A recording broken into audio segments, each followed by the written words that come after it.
So what you're looking at here is page 6 from issue 2 of Ailsa Dark, Werewolves and Vampires. I've taken my full script and I've laid out every single page very roughly, as you can see, very roughly, but in such a way that I at least know where all the characters are and where every scene flows. I then go into each of these pages and letter them. So the page is fully lettered before I start to do any actual pencil drawing. It's just the rough layouts that are in there.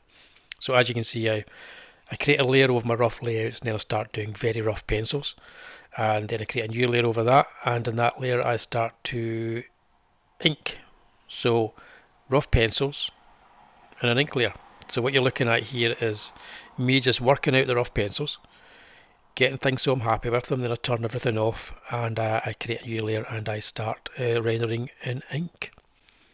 I've got reference open on the other screen, so I've got illustrations of this character that I've done, plus some anatomy drawings and images of hands and torsos and so on, and also a goat's head, although his actual head is not entirely goat-like.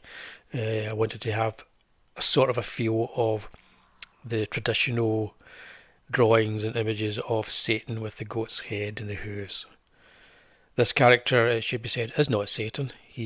Although he calls himself the Dark Lord, he just takes on various different looks depending on where he is and the kind of reaction he wants to get. So when he is in our world and he is dealing with humans, he likes to freak them out by appearing as satanic looking as he can.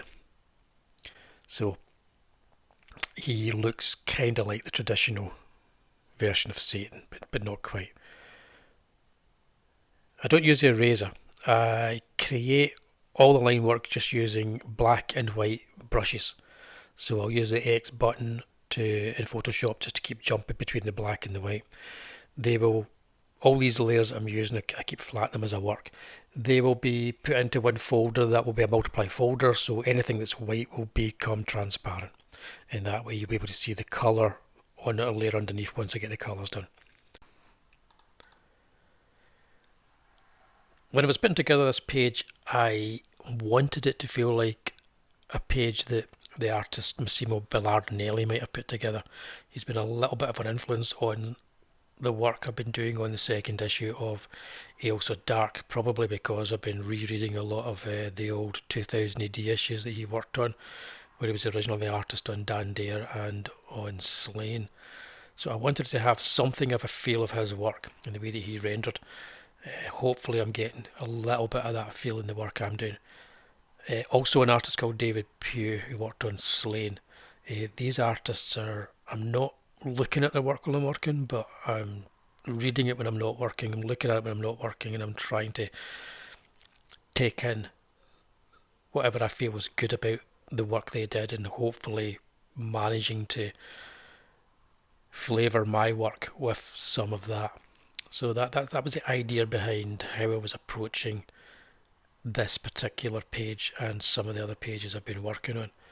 My way of just experimenting with drawing and just making it more fun to work on, because believe it or not, I kind of hate doing the drawing part of it. I like everything else, but the drawing part can be a slog unless you find ways to make it fun, because at the end of the day it's just you rendering the images, getting them polished, getting them finished.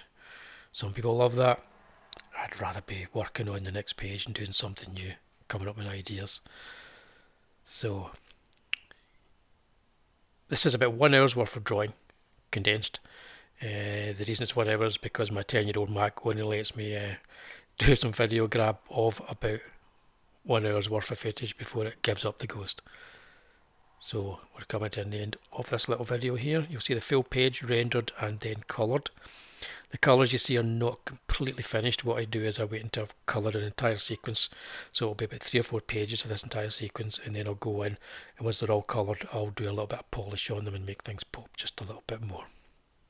But yeah, that's page 6, issue 2, Ailsa Dark, Werewolves and Vampires on Indiegogo. Please check it out, it's in demand. Thank you.